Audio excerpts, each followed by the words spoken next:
अध्याय 5 का सार। पॉइंट नंबर 1, भक्ति युक्त कर्म निष्काम कर्म से श्रेष्ठ हैं। देखिए, अर्जुन ने भगवान जी से क्वेश्चन किया था कि भगवान जी, कई बार आप कहते हो कि निष्काम कर्म करो, कर्म संन्यास, कई बार कहते हो भक्ति युक्त कर्म, दोनों में से श्रेष्ठ क्या है? तब भगवान जी ने क्लियर शब्दों में समझाया था कि भक्ति युक्त कर्म केवल निष्काम कर्म से श्रेष्ठ होता है। इन दोनों में अंतर क्या होता है? देखिए, मान लीजिए दो गृहिणी हैं, गृहिणी ए, गृहिणी बी। एक मान लीजिए निष्काम कर्म कर रही है, तो उसने ये सोचना बंद कर दिया है कि उसके घर वाले तारीफ़ करेंगे या नहीं करेंगे। मैंने तो अपना खाना बनाना है, ये मेरी ड्यूटी है, मुझे प्रशंसा मिले निंदा, मैं इसकी परवाह नहीं करती। तो उससे क्या हुआ, उसने फलों की इच्छा का त्याग कर दिया और वो केवल कर्म पे फोकस कर रही है ना। तो ये क्या हो गया? निष्काम कर्म। ग्रैनी बीन ने ऑन द अदर हैंड, उसको भगवान से लगन लगी हुई है। वो सोचती है आज मैं कन्हैया के लिए क्या बनाऊं, आज मैं अपने लड्डू गोपाल को क्या खिलाऊंगी, खीर खिलाऊंगी, आज उनको राजमा खिलाऊं, आज उनके लिए पूरियां बनाऊं। तो उसके मनोभाव में भगवान से प्रेम आ रहा है, भाव जागृत हो चुके हैं और वही सोच रही है कि मैं अपने भगवान जी के लिए क्या भोग बनाऊं। और भगवान जी को याद करते हुए, भजन गाते हुए वो भगवान जी का भोग बनाती है। फिर भगवान जी का भोग लगाने के बाद प्रसाद रूप में भी पूरी फैमिली को भी खिलाती है ना। उसका भाव में भक्ति आ चुकी है। उसने ये सोचा नहीं कि खाना मेरे फैमिली को पसंद आ रहा है नहीं आ रहा है, वो ये सोच रही थी मेरे कृष्णा जी को पसंद आ रहा है या नहीं आ रहा है ना। तो ये हो गया भक्ति युक्त कर्म। भक्ति युक्त कर्म में ऑटोमेटिकली निष्कामता भी आ जाती है, बिकॉज निष्कामता संसार से आ जाती है। क्योंकि उस उदाहरण में देखिए, जैसे क्योंकि वो गृहिणी भगवान से प्रेम करती है, तो वो ये सोच रही थी कि ये खाना क्या मेरे कृष्णा जी को पसंद आएगा या नहीं आएगा। तो जब वो भगवान जी की प्रसन्नता के बारे में सोच रही है, फॉर एग्ज़ाम्पल अगर आपके घर में एक मान लीजिए चीफ मिनिस्टर साहब का विज़िट हो, तो एक लंच के लिए, डिनर के लिए, तो आपका सारा फोकस चला जाएगा कि चीफ मिनिस्टर को खाना पसंद आएगा या नहीं आएगा। उस पूरी प्रोसेस में आप ये नहीं सोच रहे होगे कि आपके बेटे को पसंद आएगा या नहीं आएगा, है ना। तो वो तो सेकेंडरी हो जाएगा आपके लिए, राइट। वैसे ही जब किसी का भक्ति युक्त कर्म हो गया इस उदाहरण में, तो उसका ध्यान भगवान जी में चला जाता है, तो उसका संसारिक कर्म में उसको लाभ होगा या हानि होगी, लोग पसंद करेंगे नहीं करेंगे, उससे वो ऑटोमेटिकली उठ जाता है।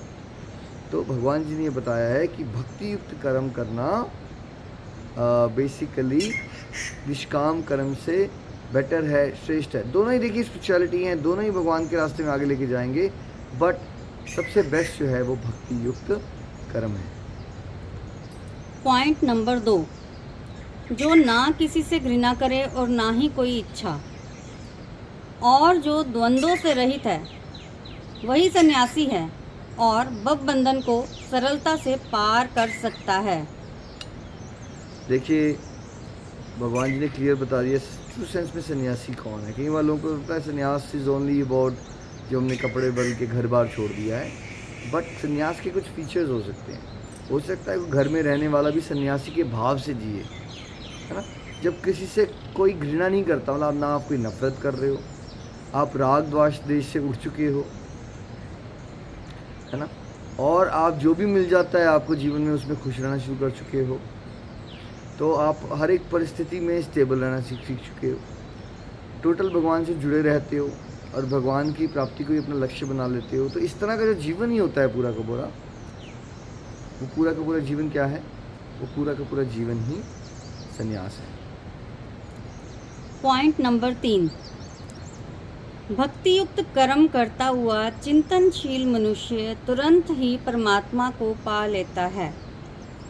वह कर्म करता हुआ भी उसमें लिप्त नहीं होता।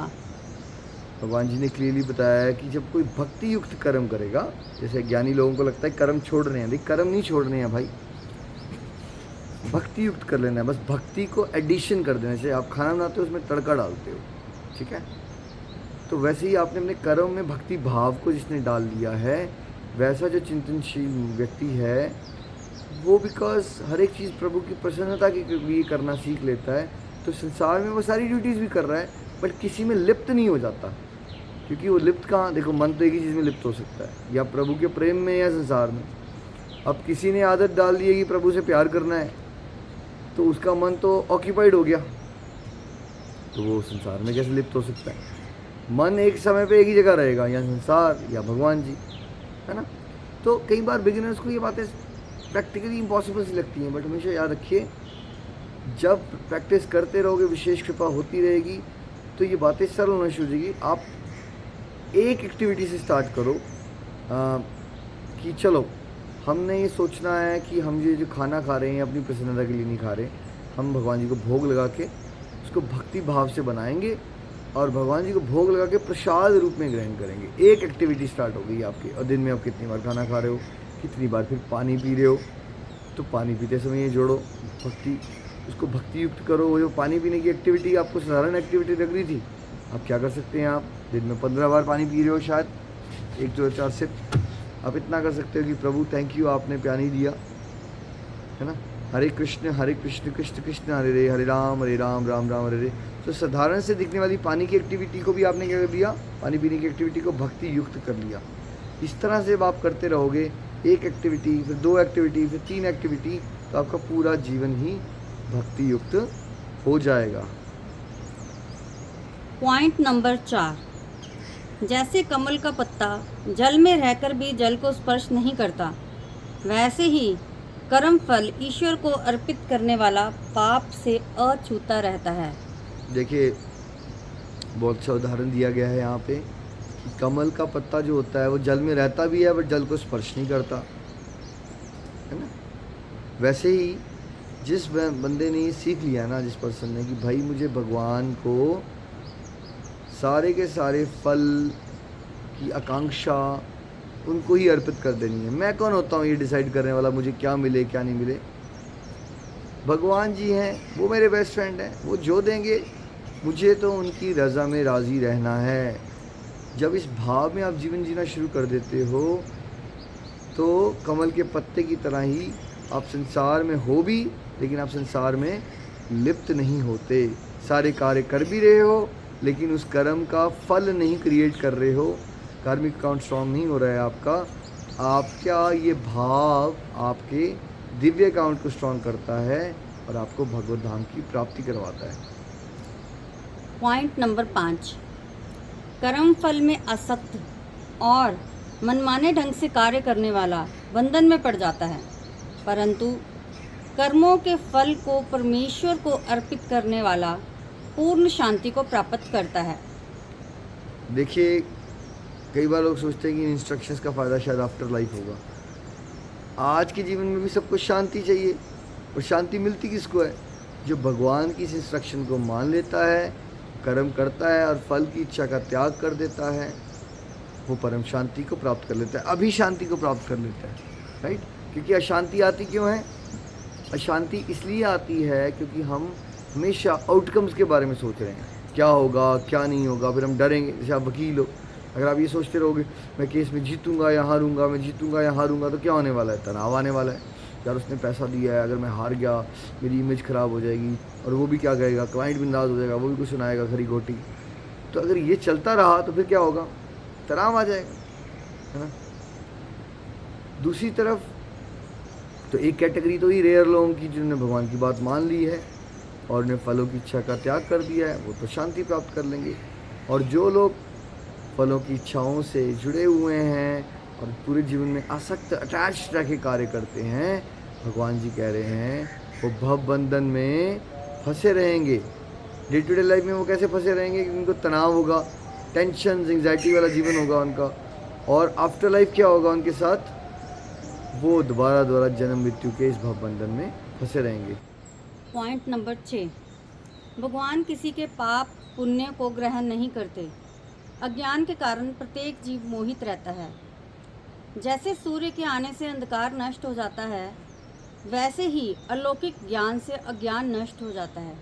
देखिए समझने की बात है कि पाप और पुण्य है ना, भगवान जी किसी की ग्रहण नहीं करते। भगवान ने हम सबको एक स्वतंत्र इच्छा शक्ति दे रखी है, और हम लोग करोड़ों जन्मों से यहाँ क्यों घूम रहे हैं, क्योंकि हम बार बार स्वतंत्र इच्छा शक्ति का जो फ्री विल दी गई है हमें, उसका दुरुपयोग करते हैं। और अज्ञानता में हम क्या कहते हैं कि सुख के समय हम ये नहीं कहते कि भगवान की वजह से हो रहा है, जब कष्ट आ जाता है तो क्या कहते हैं, फटाफट भगवान ने मुझे इतना कष्ट क्यों दिया। हम किसी न किसी को ब्लेम करना शुरू कर देते हैं, रिश्तेदारों को, पेरेंट्स को, है ना, पॉलिटिकल पार्टी को, या फिर अल्टीमेटली भगवान को। यार क्या मतलब है यार, मेरे को ही क्यों दुख दे रहे हैं। तो ये हमारा मोह होता है, अज्ञानता होती है। देखिए सच ये है कि भगवान जी हमें, ऑफकोर्स हाथ हम भगवान जी ने बनाया, आंखें दी, कान दिए, बट अब इन सब चीज़ों से आप करने के हवाले हो, ये चॉइस आपको दी है ना। जैसे कि गवर्नमेंट ने आपको बिजली प्रोवाइड कर दी, अब बिजली से टीवी चल रहा है, अब टीवी के अंदर आपने फालतू के सीरियल देखने हैं या आपने भगवान के भजन सुनने हैं। ये चॉइस गवर्नमेंट ऑफ इंडिया की नहीं है, ना टीवी की है, ना इसमें आप बिजली को दोष दे सकते हो कि आप कौन सा सीरियल देख रहे हो।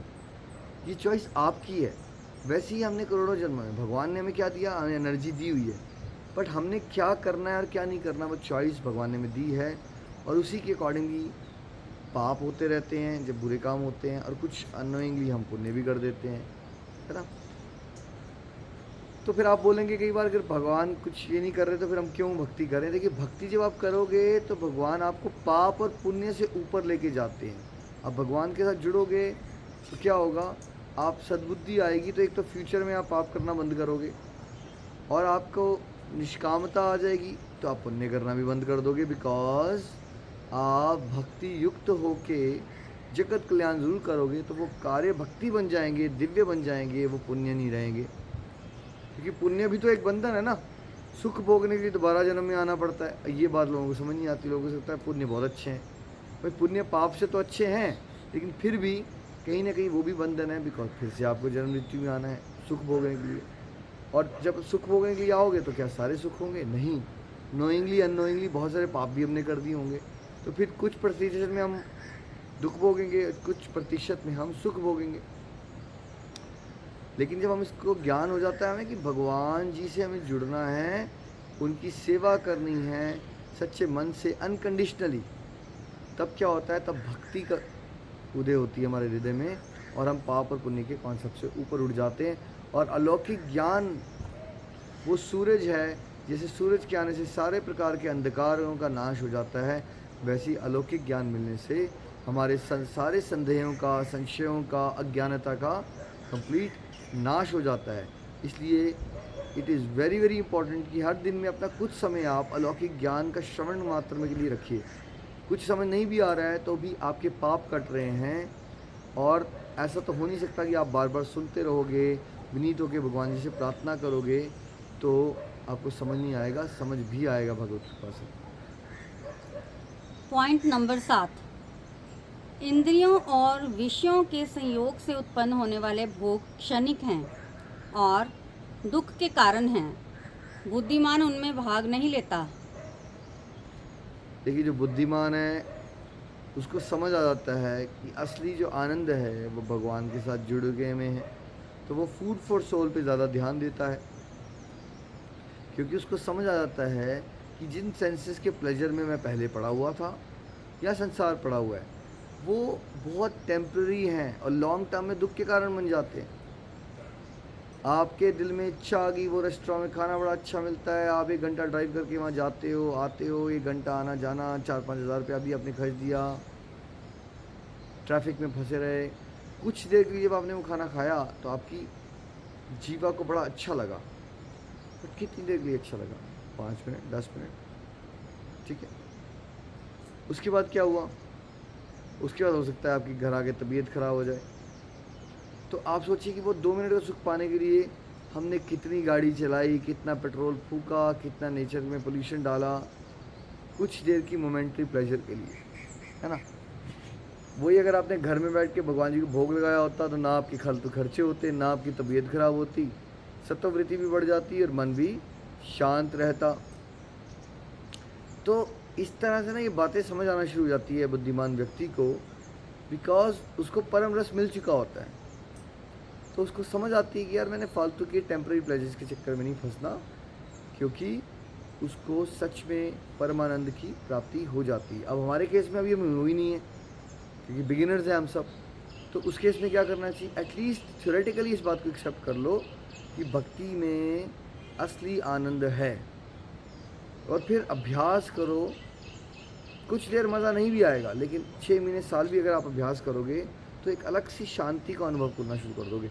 हो सकता है आनंद एकदम ना मिले, बट कम से कम मन शांत रहना शुरू हो जाएगा और आप अपने अंदर प्यारे प्यारे बदलाव देखोगे, सकारात्मक बदलाव। तो उससे फिर आप मोटिवेट हो जाओगे कि मुझे भगवान की तरफ बढ़ना है।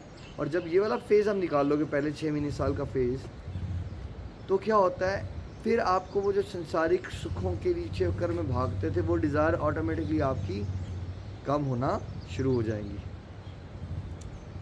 पॉइंट नंबर 8, जो मृत्यु से पहले काम, क्रोध और इच्छाओं के वेगों को सहन करने में समर्थ है, वही योगी है और सुखी रह सकता है। देखिए, शरीर छोड़ने से पहले भगवान ने कहा है। अक्सर लोग सोचते हैं कि ये शरीर छोड़ने के बाद की बातें हैं। भाई, स्पिरिचुअलिटी का फ़ायदा सबसे पहले तो आपको आज के जीवन में हो जाएगा। तो जिसने अपनी संसारिक कामनाएं, एक्सेसिव अटैचमेंट्स होती हैं, काम, क्रोध होता है। काम देखिए एक मदर है, काम अगर पूरा हो गया, जो जो आप सोच रहे हो वैसा पूरा होना शुरू हो जाता है, आप लालची हो जाओगे, फिर और फंसोगे आप संसार में। और नहीं पूरा हुआ तो आप क्रोधी बनोगे, फिर उल्टी ऊट पटांग हरकत कर दोगे, विवेक खो दोगे, फिर आप कोई पाप कर दोगे, फिर भी फंसोगे, है ना। सो ये जो काम, क्रोध है और लोभ है, ये नरक के द्वार होते हैं। इसका आज इसने त्याग करना सीख लिया और अपनी संसारिक इच्छाओं को छोड़ना सीख लिया, वो व्यक्ति इसी जीवन में सुखी हो जाता है। देखिए, हम सुखी इसलिए हो नहीं पा रहे क्योंकि मन शांत ही नहीं रहता। मन शांत इसलिए नहीं रहता क्योंकि स्थिरता नहीं है। स्थिरता क्यों नहीं है? क्योंकि कभी काम वासना जोर मारती है, उसका भी वेग होता है, क्रोध का वेग होता है, लालच का वेग होता है। मान लीजिए आप 45 ईयर्स के हो और अब आपके पास 10-20 करोड़ की सेविंग होगी, प्रॉपर्टी होगी, इनहेरिटेंस हो गई, तो देखा जाए तो एक रीजनेबली गुड लाइफस्टाइल के लिए बहुत पैसा है। अगर आपको भगवान की भक्ति करनी है, क्या करना है उसमें, आप दान पुण्य सब कुछ कर सकते हो, बड़े आराम से खुश रह सकते हो। लेकिन लालच होगा तो क्या होगा, वो क्या बताएगा आपको? लालच बोलेगा इससे क्या होगा, आजकल खर्चे बहुत ज़्यादा हैं, क्या पता तुझे वो वाली गाड़ी लेने की इच्छा जाग जाए, फिर क्या करेगा? 50-60-70 लाख की तो अच्छी गाड़ी आती है आजकल, देख मोबाइल फ़ोन भी तो 1-2 लाख के अच्छे आते हैं। फिर ओवरसीज़ हॉलीडे भी जाना पड़ता है, 7-8-10 लाख का तो उसी में खर्चा हो जाएगा, कुछ नहीं होता है 10 करोड़। फिर आपको क्या लगेगा, नहीं मुझे और काम करने हैं। तो आप 50 साल की उम्र में ये सोच रहे होगे कि मैंने अपने बिज़नेस को या प्रोफेशनली में और कैसे ग्रो करूं, जब आपकी एक टांग जो है वो कवर में लटकी पड़ी, ठीक है। जबकि अगर आप किसी ने काम, क्रोध, लोभ को कंट्रोल करना सीख लिया है, तो उसको क्या होगा, उसको समझ आ जाएगी कि ज़्यादा इंपॉर्टेंट अब क्या है। और बेसिक्स तो मेरे हो ही चुके हैं, रोटी कपड़ा मकान। अब ज़्यादा इंपॉर्टेंट मेरे लिए ये हो चुका है कि मैं अपनी परम गति के बारे में सोचूं, परम कल्याण के बारे में सोचूं, जिसके लिए मैं यहाँ आया था। तो वो अपना विद एज धीरे धीरे समय स्पिरिचुअल प्रैक्टिसेस के लिए बढ़ाना शुरू कर देगा। अब स्पिरिचुअल प्रैक्टिसेस बढ़ेंगी तो दिव्य बुद्धि होगी, बुद्धि दिव्य होगी तो मन स्थिर होगा, और मन स्थिर होगा तो मन की शांति मिलेगी, शांत होगा मन तो एक इंसान जो है वो सुखी रहेगा ट्रू सेंस में।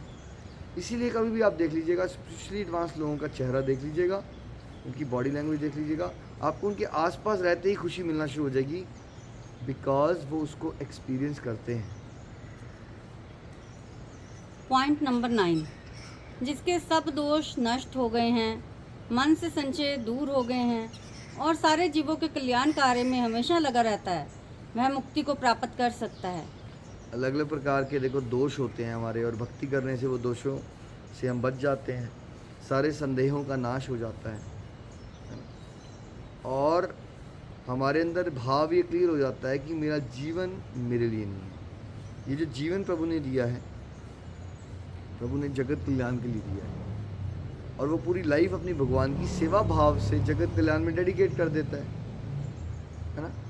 तो ऐसा पर्सन का अल्टीमेटली परम कल्याण होता है। जो सबके कल्याण के बारे में सोचता रहता है, उसका कल्याण तो हो ही जाना है, बट अगर अपने कल्याण के बारे में सोचते रहोगे हमेशा, तो स्वार्थ हो जाता है। तो आध्यात्मिक प्रगति मतलब एक तो अपने मनों के दोष और संसारिक जीवन में, आध्यात्मिक लेवल पे हमारे जीवन में बड़े सारे संदेह आ जाते हैं। तो आध्यात्मिक प्रगति का मतलब है वो दोषों का नाश होना। जैसे दोष मान लीजिए एक ईर्ष्या का दोष हो सकता है ना, बदला लेने की भावना एक दोष हो सकता है ना, ज़रूरत से ज़्यादा आपने अटैचमेंट पाल रखी है, आसक्तियाँ पाल रखी हैं बेटे से, बेटी से, प्रॉपर्टी से, ये सब के दोष ही तो हैं। ये दूसरों के अंदर दोष देखने की प्रवृत्ति, ये भी क्या है, दोष है। आध्यात्मिक प्रगति मतलब ये सब परसेंटेज में घटेंगे और फिर आपको डाउट्स पड़े थे, ऐसा क्यों होता है, क्या सच में भक्ति यंग एज के लिए हो सकती है, अच्छे वाले लोगों के साथ बुरा क्यों हो जाता है, ये सारे संदेह खत्म हो जाएंगे आपके। और फिर आपको समझ आएगा यार मैं क्या फालतू में टाइम वेस्ट कर रहा था, मुझे तो प्रभु ने बहुत कुछ दिया है, मुझे तो अपनी लाइफ अब जगत कल्याण के लिए डेडिकेट कर देनी है। तो ऐसे भाव आना एक्चुअली आध्यात्मिक प्रगति है। पॉइंट नंबर 10, भगवान को यज्ञों और तपस्याओं का भोक्ता, सब लोगों का महान ईश्वर तथा सब प्राणियों का हितैषी मित्र जानने वाला भौतिक दुखों से शांति प्राप्त कर लेता है। देखिए भौतिक दुखों से, सांसारिक दुखों से शांति किसको प्राप्त होगी, जिसने ये जान लिया है कि जो भी तपस्या और यज्ञ हम करते हैं उसके भोक्ता भगवान जी हैं, वही सुप्रीम इंजॉयर है। मेरी पूरी लाइफ का पर्पस उनकी प्रसन्नता है, मेरी अपनी प्रसन्नता नहीं। जितना आप अपनी प्रसन्नता चाहते हो उतनी दुखी रहोगे, जितनी आप चाहते हो कि प्रभु मेरे कार्यों से प्रसन्न हो जाए उतना आप सुखी हो जाओगे। ठीक है, जिसने ये समझ लिया है सारे के सारे लोगों के महान ईश्वर कंट्रोलर तो भगवान है, तो मैं किस चीज़ को कंट्रोल करने की कोशिश कर रहा हूँ भाई। मेरी तो नियति भी अब मेरे कंट्रोल में नहीं है, पता नहीं पास में मैं क्या करके आया हूँ, अब तो मैं भूल भी चुका हूँ। सामने कोई ना कुछ, कई बार मैं बहुत मेहनत करता हूँ रिजल्ट नहीं मिलते, कई बार कुछ मेहनत भी नहीं करता सडनली कहीं से लाभ हो जाता है। हमारे हाथ में क्या है, क्या हमारी सांसें हमारे हाथ में, क्या हमारा हार्ट जो ब्लड पंप कर रहा है ये हमारे हाथ में, हम जो खाना खाते हैं कैसे डाइजेस्ट हो रहा है क्या वो हम कंट्रोल कर पा रहे हैं? हम कंट्रोल कुछ कर ही नहीं पा रहे हैं, राइट। हम थोड़ा सा ये कंट्रोल कर सकते हैं कि अपने भावों को सही रखें और हम जितना हो सके प्रभु के साथ जुड़ें और दूसरों को भी प्रेरित करें। तो जैसी कोई कंट्रोल की टेंडेंसी छोड़ देता है उसके जीवन से सारे तनाव, टेंशन, लड़ाई झगड़े खत्म, है ना। और जिसने समझ लिया कि भगवान ही सभी के हितैषी मित्र हैं, भाई जब भगवान ही सबके बेस्ट फ्रेंड हैं, वो वेल विशर है ना, सबसे बड़े शुभचिंतक वो हैं, तो फिर क्यों सोचते हो कि आपके बेटे का क्या होगा, बेटी का क्या होगा। कई बार हम डिवोटी से मिलते हैं, 65 ईयर्स के हैं, डॉक्टर ने कह दिया भैया आप 3 महीने से 6 महीने से ज़्यादा नहीं रहा आपके पास, तो वो कहेंगे निखिल जी हमें अपनी टेंशन तो नहीं हो रही, बट हमें लग रहा है कि हमारे बच्चों का हमारे बिना क्या होगा। भैया तुम्हें ये टेंशन नहीं हो रही कि तुम आगे कहाँ जा रहे हो, क्या कर रहे हो, और तुम ये भूल गए हो कि भैया तुम परमपिता नहीं हो, तुम सबके बेस्ट फ्रेंड नहीं हो। अच्छा तुम ये बताओ जो 65 साल पहले थे कहाँ थे तुम? आपके आज 65 ईयर्स है, तो 66 साल पहले कहाँ थे आप बताइए? तब क्या आप चिंता कर रहे थे उन लोगों की, क्या चिंता कर रहे थे? तब आप किसी और की चिंता कर रहे थे, फिर उससे पहले जन्म में किसी और की चिंता कर रहे थे। और हर एक जन्म में ये मूवी चलती है, एक ड्रामा है, सीन चेंज हो जाता है और आपको लगता है वो जो आपके सामने लोग हैं ये आपके हैं और आपको इनकी चिंता करना है, ये आपकी ड्यूटी है, राइट।